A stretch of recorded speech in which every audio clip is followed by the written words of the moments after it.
Filozofska fakulteta podeljuje priznanje najboljšim doktoratom z področja humanistike in družboslovja. To je seveda na nek način priznanje dvema platema te zgodbe. Eno je priznanje vsakemu kandidatu, ki je s svojim izdelkom uspešen, drugo je seveda priznanje mentorjem, somentorjem, pravzaprav pa še tretja stvar, to pa je priznanje nasploh stroki, da je uspela oziroma da sta skupaj mentor in kandidat za dobro temo naredila odličen rezultat. Letošnje priznanje za najboljši doktorat z področja humanistike za študijsko leto 2019-2020 je dobila Maja Lukanc. Maja Lukanc se je v svoji tezi ukvarjala z vprašanjem jugoslovansko-poljskih odnosov, o čemer bo seveda povedala nekaj več kasneje sama. V bistvu imam za njo dve vprašanje. Prvo vprašanje je, kako nekdo, ki je pravzaprav svoj študij kot študent diplomske stopnje končal z delom iz srednjeveške zgodovine, sicer ravno tako vezano na Poljsko, o Ani Celjski, kako potem skoči v 20. stoletje? In drugo vprašanje pa seveda, kakšen pa je doprinos njenega doktorata k znanosti? Najprej odgovor na vprašanje, kako lahko študent iz srednjeveških tem pride na 20. stoletje. Zdaj, iskren odgovor tu je po sili razmer. Jaz sem v tistem trenutku končala s temo Ane Celjske, ogrodje za biografijo, tema se je nekako izčrpala in niti nisem imela neke ideje, kako nadaljevati. Potem pa se je ponudila priložnost, ponudili so se novi razpisi in ravno na Inštitutu za novejšo zgodovino nekako se je odprla možnost in jaz sem jo sprejela. Torej, iz popolnoma pragmatičnih razlogov.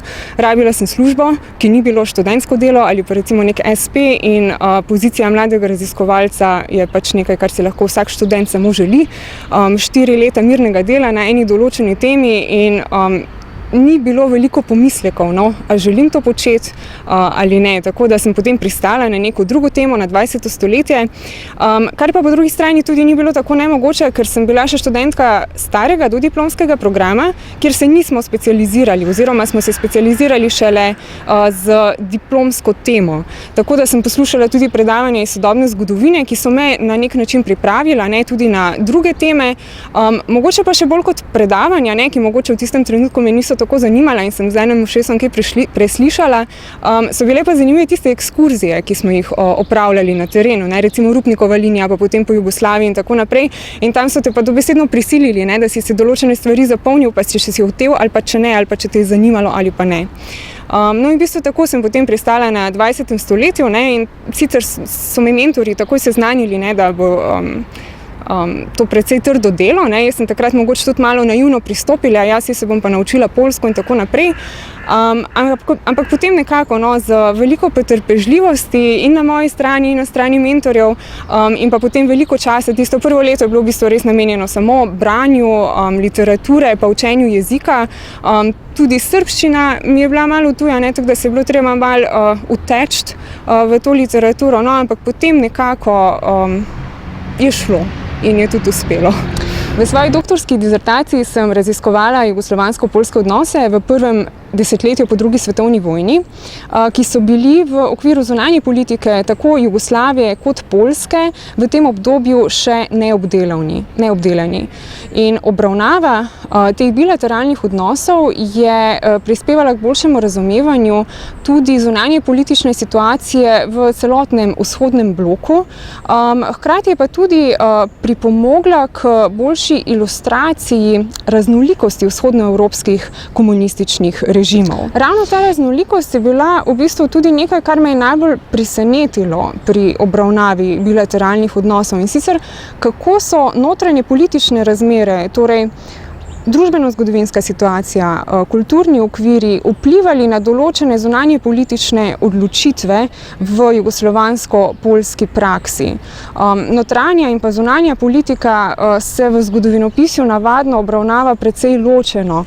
Zdaj, vsaj v mojem primeru se je pa to izkazalo za nekaj zelo prepletenega, kar je bilo včasih celo težko ločiti, ne, in je bilo neizogibno to obravnavati skupaj. Notranja politična situacija se ni zrcalila samo v političnih odnosih med državama, ampak tudi recimo na gospodarskem področju, predvsem pa v kulturnem sodelovanju med Poljsko in Jugoslavijo.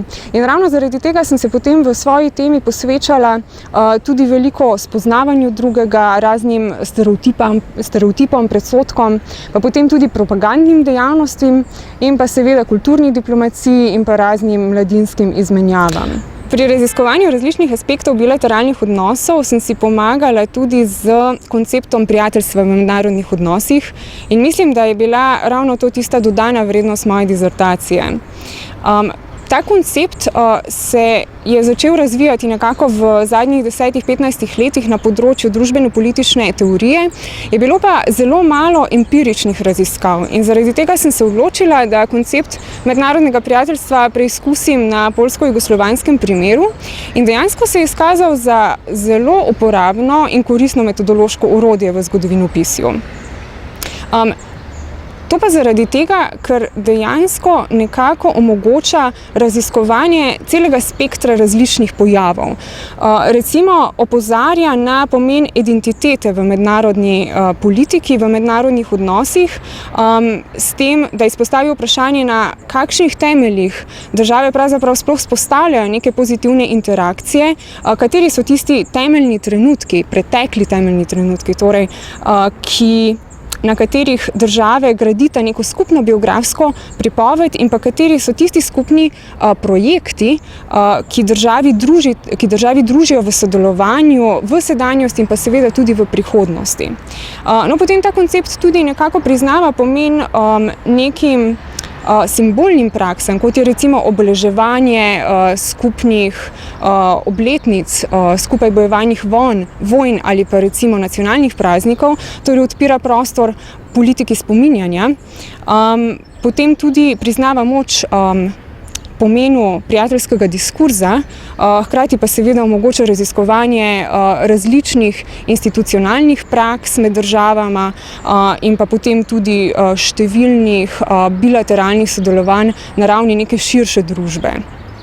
No in ravno analiza teh bilateralnih praks prijateljstva tudi omogoča boljše razumevanje intenzivnosti odnosov med dvema državama, hkrati pa tudi pomaga razbrati, katere pobude v bilateralnih odnosih so bile posledica lastne iniciative obeh držav in katere so bile posledica nekega zunanjega pritiska, v tem primeru Sovjetske zveze kot hegemona bloka. Ta vprašanja so pa zelo pomembna in pa tudi zelo zapletena, ne? In v bistvu ta koncept mednarodnega prijateljstva omogoča nek dodaten pogled v problematiko in pa neko dodatno perspektivo, izpostavi tista vprašanja, ki bi mogoče drugače ostala spregledana ali pa skrita.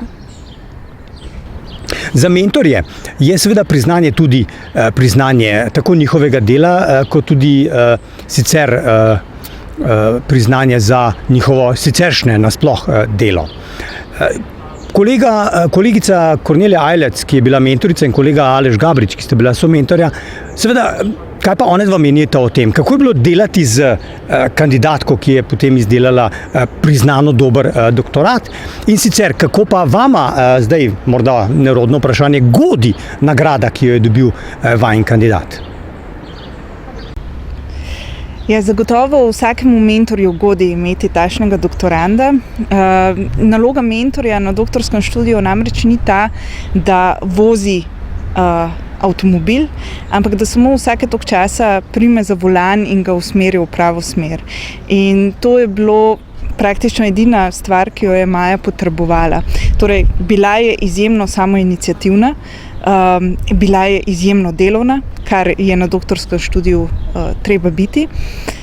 Predvsem pa se je znala spraševati tista prava raziskovalna vprašanja, ki so potem privedla do odlične dizertacije. Torej, Maja se je, lahko rečemo, predala z dušo in telesom temu študiju, odšla je v tujino, študirala je v arhivih v Srbiji, na Poljskem in pa v Združenih državah Amerike, kjer si upam reči, da je nastala glavnina besedila te disertacije, in na koncu naredila eno izjemno delo, ki je novost v slovenskem zgodovinopisju, pa tudi v širšem zgodovinopisju ozemlja nekdanje Jugoslavije, saj je pravzaprav prva predstavila bilateralne odnose med Jugoslavijo in Poljsko v prvem desetletju po drugi svetovni vojni. Se pravi, že ta tema sama je novost, ampak metodološko je pa novost tudi vidik obravnavanja diplomatskih odnosov strani prijateljstva, se pravi nesovražnosti, kar se ponavadi pojavlja v diplomatski zgodovini. In čeprav to ni novost v svetovnem zgodovinopisju, je pa novost v slovenskem zgodovinopisju. In na takšen način sem prepričana, da nas bo delo Maje prisililo k reinterpretaciji nasplošno jugoslovanskih diplomatskih odnosov v kontekstu prijateljstva, bilateralnega prijateljstva ali pa multilateralnega prijateljstva, zlasti, ko gledamo diplomatske odnose Jugoslavije v gibanju neuvrščenih, ki pa nastopi šele potem čez nekaj let po koncu obravnavane tematike. Torej, Maja je naredila ogromno delo, ki si je zaslužilo to najvišje priznanje Filozofske fakultete v Ljubljani, in prepričana sem, da je to šele uvod v številna odmevna dela, ki jih bo napisala tekom svoje znanstvene kariere. Kako je delati s tako kandidatko? Pravzaprav preprosto. Ena stvar je, da moraš že pri izboru paziti, koga vzameš. Morda bi začel nekoliko anekdotično. Kandidatko sem prvič videl na prvem pogovoru na inštitutu, ko je bila med serijo kandidatov, izmed katerih je bila izbrana. Leto dni zatem me je kandidatka vprašala, kako da je bila izbrana ona, glede na to, da ni nobenega poznala in da pravzaprav ni ničesar o tem še kaj vedela. To nam nekako nakazuje bolezen naše družbe, kjer najsposobnejši se bojijo za svoje službe, tisti, ki pa seveda imajo kakšne drugačne prednosti, pa mogoče do teh prej pridejo. Če postopaš drugače, prideš do kandidata, s katerim je veselje delati, do mlade raziskovalke, ki ima bogate ideje na eno, drugo, tretjo, tako da je pravzaprav največja težava mentorjev v takem slučaju, kako jo brzdati in omejevati, da vso svojo vedoželjnost, vso svoje znanje in vse svoje sposobnosti spravimo v en določen okvir. Kakšne pa so te sposobnosti in znanje? Prvič, znanje komunikacije, komuniciranje odlično, kar pomeni, da tudi ko je bila v tujini, ko je bila v arhivih v Beogradu, ko je bila v Varšavi, ko je bila s Fulbrightovo štipendijo v Ameriki, sva normalno komunicirala in na vsake moje pripombe na njena besedila so pripombe, odgovori prehajali na hitro. Še večja težava je pravzaprav bila v času zapore z moje strani, ker nisem ljubitelj elektronskih igračk, ampak je bilo treba včasih pogovor opraviti tudi po Zoomu. Druga stvar je seveda sposobnosti, znanje jezikov. Ni samo tista poljščina, ki se je na to še dodatno učila in privadila, čeprav je neke osnove že imela. Če pogledamo njeno literaturo v njenem delu, pomeni, da je lahko komunicirala tudi s kolegi ali z mentorji, ki obvladajo še kakšen drugačen jezik, in med njeno bibliografijo najdemo enote v angleškem, italijanskem, poljskem, južnoslovanskih, slovenskem, ruskem, mogoče še kakšnem jeziku, ne vem točno zdaj na pamet. Pravzaprav že to prikaže tudi prilagodljivost in sposobnost zbiranja gradiva. Vse tisto, kar je pa seveda zbrano v več različnih jezikih, je pa navedeno v bogati arhivski literaturi. In še ena stvar, kjer je seveda s takim kandidatom zelo prijetno delati.